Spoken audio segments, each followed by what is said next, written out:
Hello and welcome. My name is Michael Hansen. As those of you who follow me probably already know, I hold a master degree from the University of Copenhagen in physics and astronomy, or as I like to say in short, just astrophysics. And although I said I probably wouldn't do, oh yes, I can say that I, at the moment, hold a part-time position, where I teach astronomy in a high school in Roskilde in Denmark. So there it is.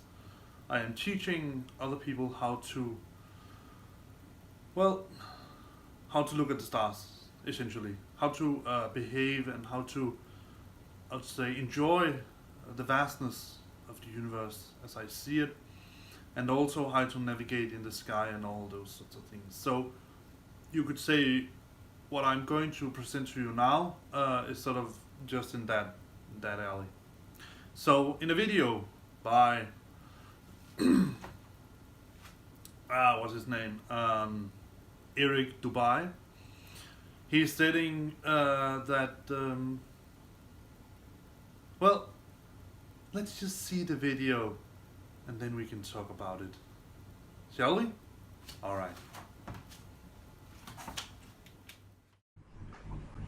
Earth is a level, motionless plane with the sun, moon, and stars revolving over and around us just as you experience every day. The North Pole is the magnetic monopole center point, with Polaris, the North Pole star, situated directly above. Polaris is the only motionless star in the heavens.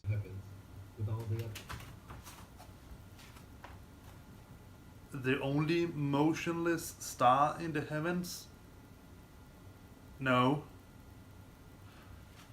For those people who actually have been conducting astronomy, even just amateur astronomy, like myself, actually know that when we set up these big mounts that we have, or small mounts, they have to point towards the North Star. That is totally correct. If you have sort of an ordinary mount, not a big mount, and you just have to observe visually, you can just point sort of roughly the telescope against the North Star when you're using an equatorial mount, of course, German equatorial. And then you're sort of set. But if you have to do long time exposure astrophotography, you have to more precisely align the telescope against the North Star. Some people use stellar drift, so they find a star low in the horizon and then follow that for some time, and then they sort of can, by observing two stars in a 90-degree angle, different on one side of the meridian and on the other side of the meridian, then they can find out, they can polar align the scope. But sort of a more rough but evenly precise polar alignment, I use this. This is a polar scope. And when you look through a polar scope, you see this. So as you can see on this image, we have a large circle, and inside that circle, we have a smaller circle. Now there's some what do you call it, constellations. That's sort of a rough alignment. I haven't used them. I don't even think that they are in my polar scope. I have a Skywatcher EQ6 Pro. But the idea is that you find the right hour angle for the Polaris, and then you center Polaris inside that little circle in there.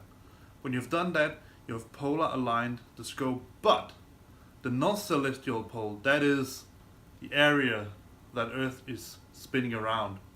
If you sort of imagine that the Earth is sort of a round ball spinning on a large stick, then the North Celestial Pole is where that stick points up. But Polaris is just besides the stick. When you look at Polaris in a binocular or telescope, you should measure roughly that Polaris is somewhat like 1 degree from the celestial pole. You can see that by pointing the telescope against Polaris and then wait couple of hours. Then Polaris should have moved, but you can sort of, if you have 2 points there, you can sort of, if you take images, it's more easier, but if you take a lot of images, then you can draw a circle, and the center of that circle would be the North Celestial Pole. So here, Mr. Dubai is completely wrong. Polaris is not fixed, it is actually moving. It is proceeding around the North Celestial Pole, but let's give him the benefit of the doubt and continue. With all the other constellations revolving perfect circles over the Earth every night. Constellations moving in perfect circles every night, every day? Alright, let's put that to the test. So, here's an image of how my sky would look if I went right through my door over there and looked at the sky.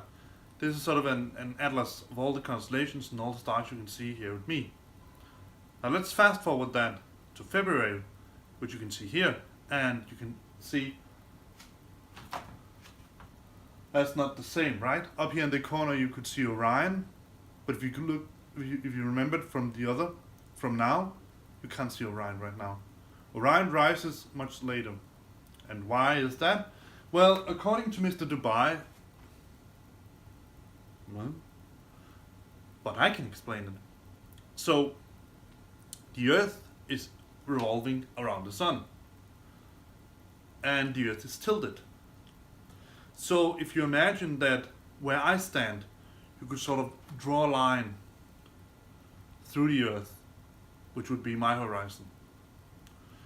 And my horizon would be like this, right? Because the Earth is tilted. So let's do it like this. So this is what I can see. So you have all the constellations up here. And then when the Sun is moved to the other side, then I am in another position. So the constellations that I could see at one point, I can no longer see at the other point. And that has something to do with not actually in its essence the tilt of the Earth or the angle of the Earth, its rotational axis around the Sun, but also as much when is it day and when is it night. Because over here it is night when I'm over here. Over here it is night when I'm up here. Right? So you can see that's the real difference. So when you look at it from sort of a spherical Earth heliocentric model, you can explain the fact that at one time of the year, half year, you can see some stars, some constellations, and then 6 months later you can see some other constellations. But let's continue to see what Mr. Dubai has to say. The so-called planets, known to the ancients as wandering stars, were named such because they were observed then, as we can observe today, to wander the heavens, taking their own unique spirograph-like patterns, making both forward and retrograde motions over and around the Earth during their cycles. Yes, that's absolutely correct. And those lovely images that Mr. Dubai showed here were actually part of real science. They were designed and expanded, but at least designed by a guy called Ptolemaios. And the thing is that these circles you saw, like this, they were called epicycles. So how did they do that? Well, in the ancient Greece, the philosophers and the scientists thought that the most perfect shape in any sorts was the circle, a perfect circle. And since they believed that the gods had created the earth, in some sense, gods like Zeus, they said, well, since the gods have created earth, obviously, and also the sun and all those things, obviously they have also created the planets to move in perfect circles, because the circle is the most perfect shape of all. Problem was that as we got better observations, we saw that those pesky planets didn't just go over the sky, but they changed altitude, and sort of it was not perfect altogether. And so, in order to explain those pesky movements, particularly the retrograde motion of the planets, they introduced circles upon circles, which we call epicycles. And the problem with that was that when all of these epicycles, to some degree at least, could explain the motion of the planets, they were tremendously complicated to calculate or use in any. It would be like trying to climb Mount Everest with an elephant on your back. Then comes Copernicus and Kepler and made it all incredibly easy. Kepler did just one thing. He said, well, the planets don't move in circles, but in ellipses. So some planets have small ellipticities and some have larger ellipticities, but they move in ellipses. And he could show that and also predict the position of the planets. He couldn't explain it. And also Copernicus said, well, it doesn't really work, this geocentric model, because we need those epicycles and it becomes incredibly complicated. So we just have to put the sun in the center instead. And then it made the calculations and the explanations so much easier. So that is one way that we know that what Dubai just showed us is nonsense, because we had already tried that and it didn't work. It was incredibly complicated and it didn't work. So, well, that's it, right? Let's move on and see what he has to say some more. Meanwhile, the fixed stars were named such because they were observed then, as we can observe today, to stay fixed in their constellation patterns night after night, year after year, century after century, never changing their relative positions. Never changing their relative positions. All right. So, when I have measured, I haven't actually done that yet, but I'm going to do it. The problem is the time. But let's just humor me for a moment, right? When I have measured the parallax of a star, then I would argue that it has actually had an apparent motion. And also, there's a particularly interesting star in this context called Bernard's star.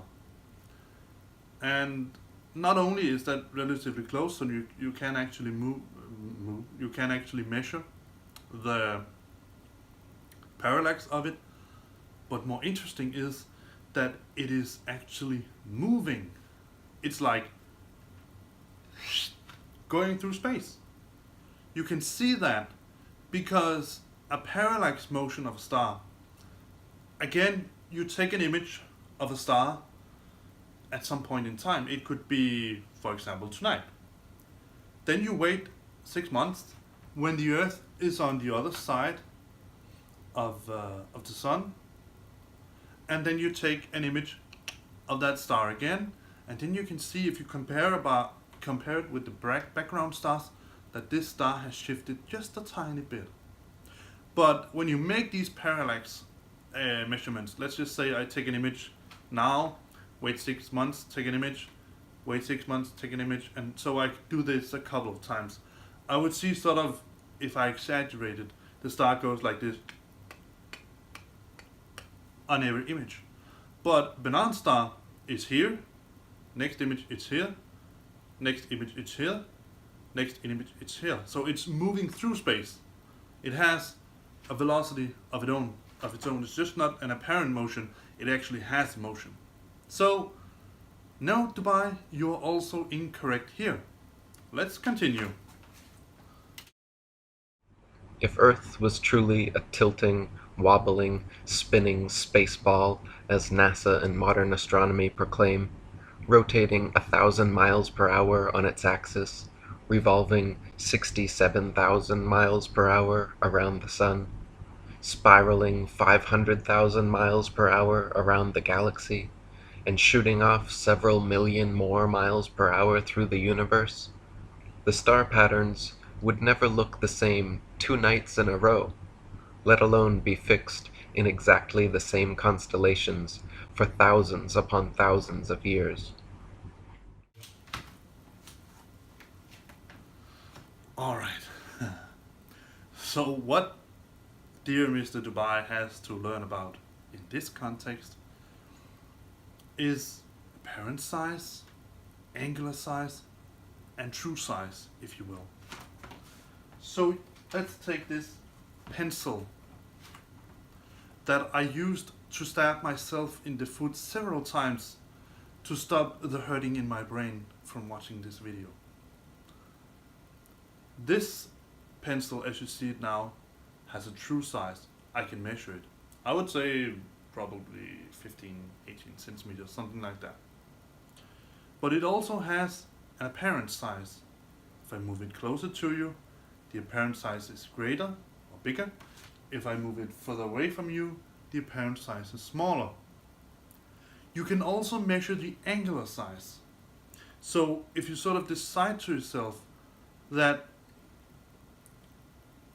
we know that all around the circle we have 360 degrees, and if you sort of decide for yourself to have some sort of coordinate system on the sky, for example, and we do that, that's called recascension and declination.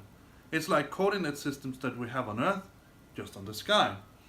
And those coordinate systems can ultimately be broken down into degrees, what we call arc minutes and arc seconds. So you have 1 degree, then 1 degree can also be divided up into 60 arc minutes, and 1 arc minute can be further divided up to 60 arc seconds. So if I hold this pencil out in front of me, take an image of it, and then set myself some sort of coordinate system that I have, then I can measure how much this pencil measures in angles. I could, for example, do the obvious thing. I could take myself an actual ruler and then measure the angular size of the pencil. I would argue that most high school students should have made the famous tangent calculation where you have some sort of tree in the horizon, and then the task is to find out how high that tree is when you know the angle from the ground and up to the top of the tree, and then the distance to the tree. That's basically the same. In astronomy we just have such small things that we have to divide the degrees further up. So I can also have an angular size. The angular size and the apparent size are to some extent equivalent to each other. But the true size is fixed. Well, let's just say it's fixed. It's really not, but let's just say it. Stars change and galaxies become big and small, all that, but let's just say it's fixed. And I can also imagine for Dubai that all those incredible large numbers, thousands of miles, the Earth is spinning through the galaxy. Whoa, it must be like being on the super highway, going like, I would say Schumacher would be a snail compared to it. Yes, it's incredible big numbers. Just imagine for yourself that the Earth is spinning around itself. Where we stand right now, I'm moving on the surface of the Earth with more than 1,000 kilometers per hour. My car, the car that we have in our family, I have driven that to 180 kilometers per hour. So, more than 1,000 kilometers. It's incredible. But if you look at it, just think about it, basically. The Earth is taking 24 hours to revolve 1 time around itself.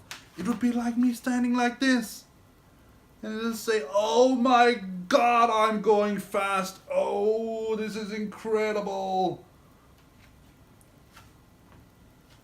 I would definitely say, all of you flat earthers watching this video, go out to your kitchen, to your office, wherever you are, take a watch, an old analog watch with pointers going around itself, and then look at the little counter counting hours, and look at it, and tell me that you think this counter, this pointer hand, is going fast around itself.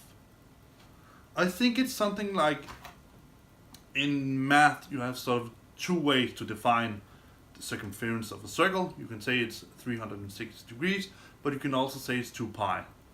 So, and in the 2 pi, that's called radians. So I think the angular velocity, or it's not really angular velocity, but let's just call it that. The velocity that the Earth is moving sort of around itself is something like 0.00067 radians per second, or something like that. I can look it up. It's probably not correct, but it's a it's a tremendously small number. Think about it. The circumference of a circle in radians. Let's just say that pi is 3, so the circumference is 6.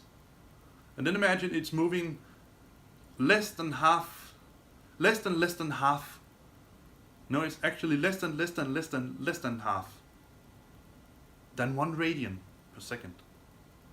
That is incredible slow. Also, the same applies when the Earth is moving, the Earth and the Sun and so on, is moving around in the galaxy. Yes, in numbers that we can compare on here on Earth, that is miles per hour or kilometers per hour, it seems incredible, imaginary, fast.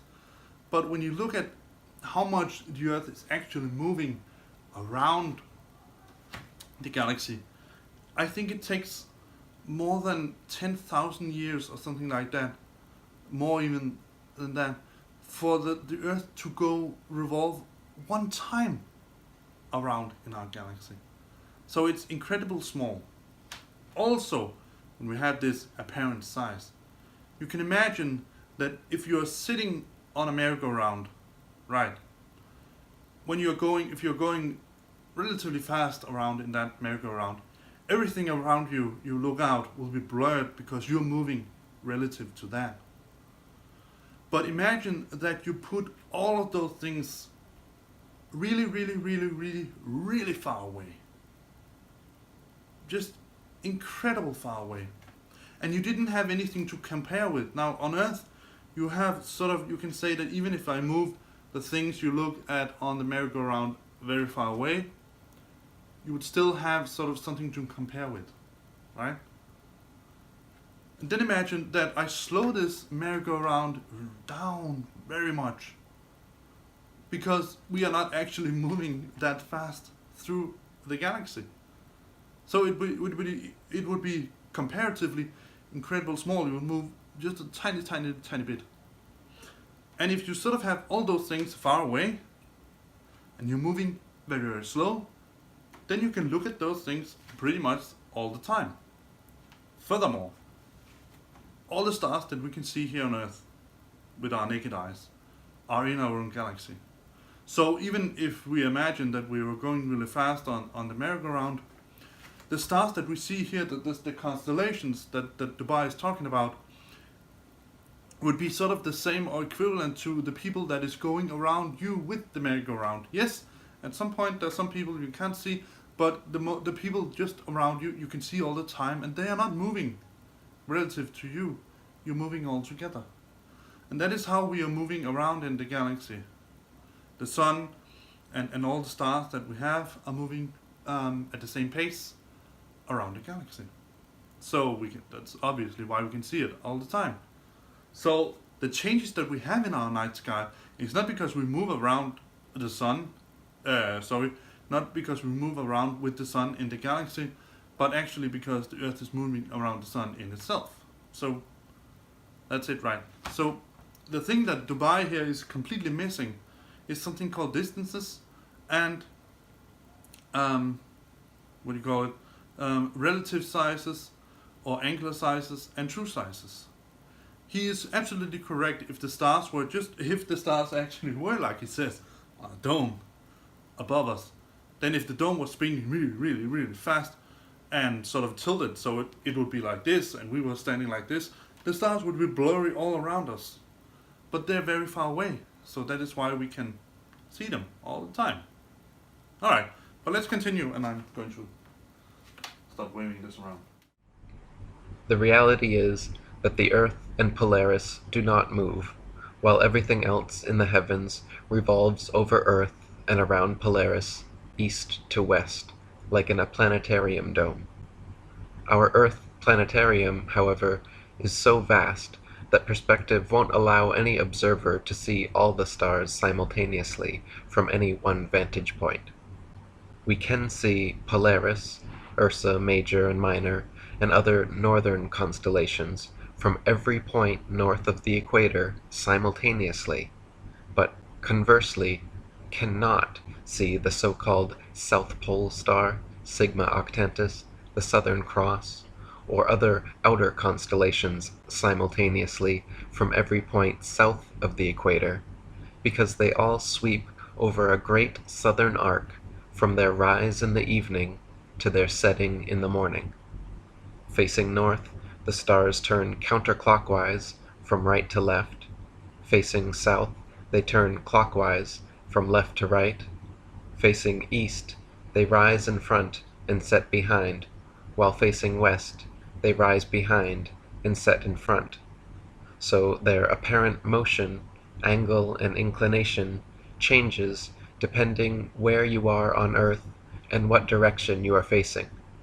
But their actual movement is always east to west. And this is where the nonsense really starts to begin. And you can sort of say what we have seen so far is completely blurry nonsense. But this is totally nonsense. Look at it. He is acting like all people have their own little sphere, their little dome where the stars is moving just in a special pattern just for me. And you can probably just say, yeah, it is sort of like I have my own special dome. But if I bring my wife with me, and she's standing 6 feet next to me, she doesn't have her own little dome. We're seeing the same goddamn thing, on the sky, right? So in order to explain this nonsense, he has to invoke some other nonsense. And let's take a look at that.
So this is where, and I think it's really good for him that he doesn't say anything from that point on, but just show some images, because really this is where it goes completely wrong. These images here are completely wrong. And why is that? Well, it's because flat earthers seem to have some crazy idea that perspective can change some things and not other things. Now, first and foremost, perspective is something that applies to when you want to draw something that is given the dimensional depth. So obviously, because like I said, when you move things away from you, their apparent size changes. They become smaller. And obviously, when you move something further away from you, the apparent size becomes smaller and smaller and smaller.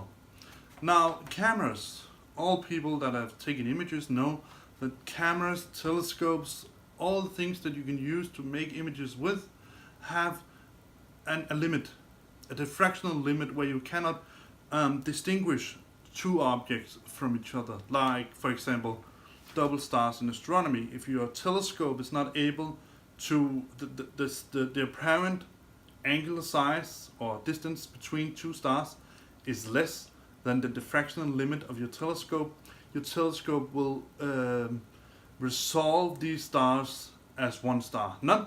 Perhaps not a perfectly round star, but one star. You cannot see them from each other. Our eyes have that same limit. You have probably, all of those of you who have driven at night, you have probably noticed that when you see a car in the distance, there's only one headlight. You can see the headlight, but there's only one. And possibly that headlight becomes one headlight all the time because either it's a motorcycle or one of his headlights is broken. But nevertheless, when the cars and the headlights are not broken comes closer, you start to resolve those two headlights. And if something is move further and further away from you, and it's not shining light, it would seem that it disappears because the apparent size of that object becomes smaller than what your eyes are able to resolve. And obviously, because it's not transmitting any light, not any bright light, but just reflecting it, the apparent size of that area reflecting light to you becomes smaller. But here's the thing. What flat earthers seems to think in many cases, and I'm going to deal with that in some more videos coming up. That, for example, when I look out on the night sky, on the ocean, and see a ship moving down below the horizon, it's not because the earth curves, so the ship is obviously traveling like this. I'm standing here and looking, and so the ship is traveling like this, and then I cannot see it. But because my eyes work to sort of squeeze things. Let me draw it for you. So what they seem to think is that we have the ocean here and the boat. And then I'm standing here on land, looking at the boat. And then my eyes should sort of make everything go like this. I hope you can see it. And so obviously the boat, if it were here, I would see a little part of it, and then it would be completely obscured. The problem is, and that is where flat earthers even don't seem to understand perspective, the new found salvation is that even if we accepted that perspective explanation, it would obviously look like this for me. So we have the ocean here, sky here, and the boat here. And this point here, the distance to that point could be infinity. So on a flat earth, and that is also sort of going to what Mr. Dubai is claiming on this video part here, is that if the earth were truly flat and we had this dome around us, then I would be able to see all the stars on the sky at every night, and they would not change one bit. But I dare you to go out and see if you can find Orion tonight at 12 o'clock, and then 6 months later go out on the exact same date. So it's the 25th today, I think. So in 6 months, so in tomorrow, whenever you see this video, go out 6 months later and see if you can see Orion there, or if you can see different stars. If Mr. Dubai was correct, then we would see all the stars all the time. But obviously, he has to invoke this nonsense here because he has to have some sort of dark area where we can no longer see stars, and that is simply nonsense. That is not how perspective works, and that is definitely not how our eyes work. What he is suggesting, and in some obscure metric that might be possible, but what Mr. Dubai and all other flat earthers are essentially suggesting is that these two lines here, the ground on flat earth and the sky, these two parallel lines here, they will meet. And in our geometry here on Earth, on a flat Earth, we would most probably use just normal Cartesian coordinates. And in a Cartesian coordinate system, two parallel lines will never cross each other at any point, anywhere. And perspective is because things that are close to us seem smaller than things that are far away from us, and also because we have height. So obviously I can, if I look out at 90 degrees perfect angle, I will see above the horizon actually. But let's just imagine that I put myself so I'm completely level with the ground.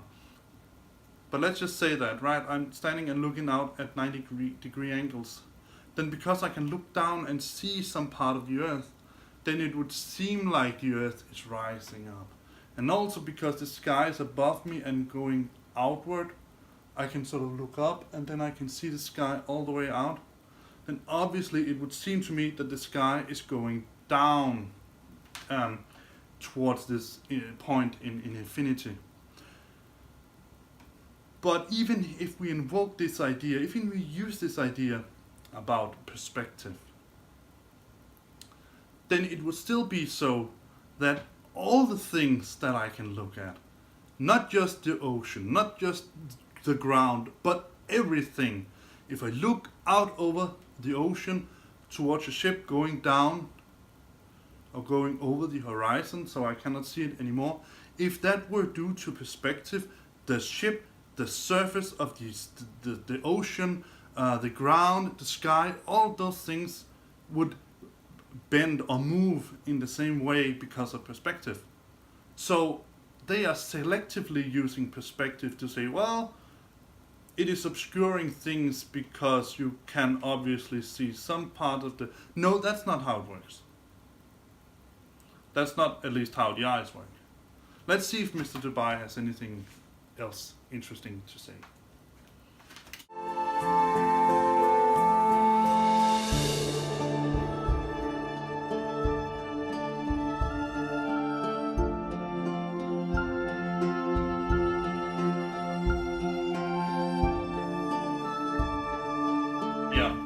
This is exactly what he seems to think. This is it. This is what he seems to think is correct. That you have sort of a limit, but you can see an image. It doesn't make any sense. He just invents this because it suits his argument. So, I would argue right now that whatever Mr. Dubai is trying to claim here about the skies and the surface, blah blah blah, it's wrong. It's wrong. It's debunked. It's bollocks. To use cool hard logic's lovely phrase. It is completely and utter bollocks. Doesn't work. I would call in a scientific context.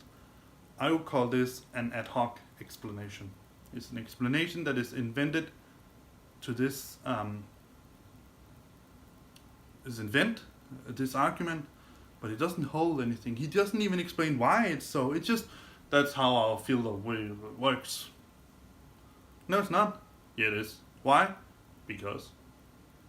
Reasons. I hope you have enjoyed this video. I will review some more videos and then I will try to kill them. At least debunk them in some sense. But hope that you have enjoyed this video and hope to see you next time. Bye bye.